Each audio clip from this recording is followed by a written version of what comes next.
viens vous parler aujourd'hui de respiration holotropique. Qu'est-ce que c'est ? Est-ce que c'est pour vous ? Comment ça marche ? Alors voilà, la respiration holotropique est une technique basée sur l'hyperventilation, associée à des musiques inductrices, spécifiques en 4 phases, un travail corporel suivi de mandala. Elle permet d'activer le pouvoir de guérison par les états modifiés de conscience. Elle permet d'intégrer les différents plans de conscience de la personne, physique, émotionnel, mentaux et spirituels.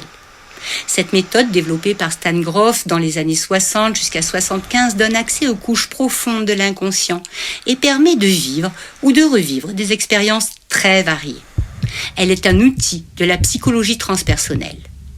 Le travail de Stan Grof est une remarquable synthèse des anciennes traditions spirituelles de la symbolique universelle et les découvertes les plus récentes en neurophysiologie ainsi que sur les états modifiés de conscience. L'hyperventilation va modifier la composition sanguine qui va s'acidifier et qui va provoquer ces états modifiés de conscience. La respiration holotropique est considérée comme un voyage intérieur qui ouvre, qui permet d'accéder à plusieurs plans de la réalité. Elle est un véritable potentiel thérapeutique par l'auto-exploration. Vous serez peut-être immergé dans l'une des 4 matrices périnatales selon Stan Grof. Vous découvrirez peut-être un autre niveau énergétique ou développer une grande vitalité. Les expériences relatées dans les cercles témoignent de la respiration holotropique comme étant très libératrice, transformatrice. Au cours des ans, lors des stages, j'ai pu voir de nombreux respirants sortir de dépression, surmonter diverses formes de phobie, se libérer de sentiments complètement irrationnels et puis améliorer radicalement leur estime de soi, leur confiance en eux. J'ai été témoin de nombreuses fois de disparitions de douleurs comme les migraines. Souvent, les respirants comparent les progrès survenus en quelques respirations à des années de thérapie verbale. Cette technique peut être recommandée aux personnes souffrant de stress, de phobie, d'anxiété avec des somatisations, de dépression. Et puis il y a l'envie de venir lâcher prise avec de nouvelles ressources, en se libérant de vieilles casseroles, l'envie d'une meilleure connaissance de soi-même, de découvrir ou reconnecter sa source, être en contact avec un état transpersonnel, la tridimensionnalité.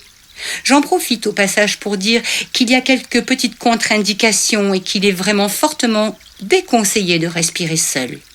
Mon cursus a été certifié par l'IRET. J'ai été formée par Patrick Baudin, lui-même formé par Stan Grof, Isabelle Patin, et validé par Bernadette Blin, dont la réputation n'est plus à faire.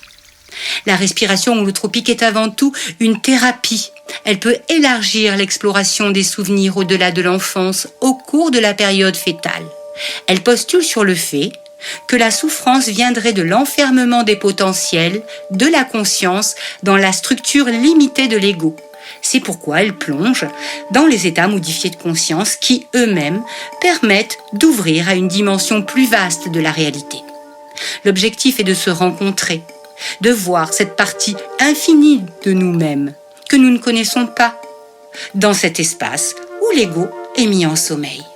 Les bienfaits sont avant tout une meilleure compréhension de sa vie, un calme intérieur d'ordre spirituel. C'est un peu l'école du lâcher-prise, de la liberté d'être soi. On peut venir aussi avec l'idée de vouloir évacuer des troubles émotionnels qui empêchent un quotidien simple et fluide, comme par la colère par exemple. En respiration holotropique, on creuse, on soulève des chape, on ouvre. Alors comment se déroule une séance ?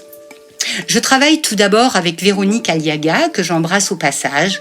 Nous organisons des séminaires, des ateliers, et puis je pratique des séances individuelles en cabinet. Les gens sont en binôme ou seuls, cela dépend du concept choisi. La séance se déroule dans une pièce adaptée qui pourra permettre toutes les émergences, quels que soient les domaines à explorer. Nous représentons le cadre qui est fondamental pour que le voyage se déroule en toute sécurité.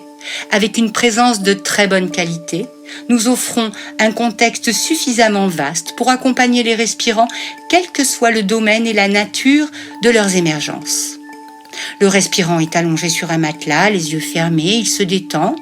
Puis j'entre dans une induction à la relaxe qui va progressivement amener le respirant à amplifier, élargir, ouvrir et accélérer sa respiration tout en restant guidé par l'induction qui, sur la fin, fera tremplin vers l'expérience où le respirant pourra s'appuyer sur la musique qui prendra le relais.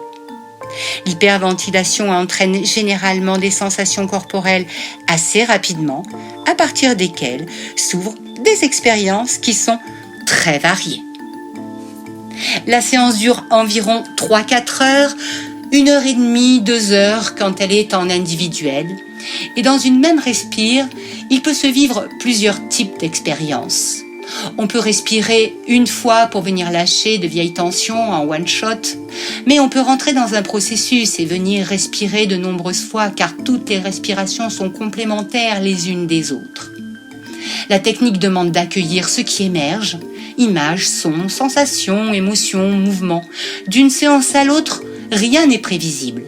En revanche, je vous garantis que chaque expérience est ordonnée par la conscience, qui ne propose que des états en mesure d'être accueillis par la personne elle-même. Il n'y a aucun risque d'avoir à vivre des états ingérables, pouvant altérer la personnalité ou la santé mentale, contrairement à une prise de psychotropes, par exemple. C'est un processus d'une très grande justesse. Ensuite, à la demande du respirant, ou sur notre proposition, nous pouvons avoir une présence plus proche ou un travail corporel qui pourra aider le respirant dans son processus. À la fin de l'expérience, qui se prépare graduellement, avant de partager son vécu, le respirant fera un mandala qui lui permettra de revenir en douceur, représentant son voyage. Et puis en fin de cercle, partage, en restant proche de soi. Chacun témoignera. La relation en transpersonnel avec la respiration holotropique comme outil est un véritable creuset dans lequel le lien du respirant avec la vie peut se transformer. Stan Grof, lui, avait pris le parti de ne pratiquement pas intervenir lors des expériences. Il venait en fin de session. Il a toute confiance en la psychologie transpersonnelle pour son intégration. Notre manière de travailler avec nos personnalités, Véronique et moi-même, est à peine plus engagée dans la relation. Nous sommes des sortes de servantes de la conscience, nous facilitons le contact, nous sommes des témoins, un tiers, partenaires. La respiration holotropique nourrit les respirants et nous nourrit aussi à nous. Dans ce voyage intérieur, il s'agit avant tout d'être dans le oui inconditionnel pour plonger à l'intérieur de soi sans savoir ce qu'il va arriver. Il ne faut rien attendre, rien projeter. C'est l'invitation au lâcher-prise pour explorer tout ce que la conscience offrira pour tendre vers soi. Voilà. Si j'ai répondu à toutes vos questions, eh bien écoutez, c'est formidable. Sinon, je vous propose de continuer vos recherches en allant sur YouTube et en écoutant Stan Grof, à moins que vous disposiez de temps et que vous puissiez éplucher mon site par la lecture. En attendant de vous retrouver sur le matelas pour vivre une expérience extraordinaire, je vous dis à tout bientôt et au revoir.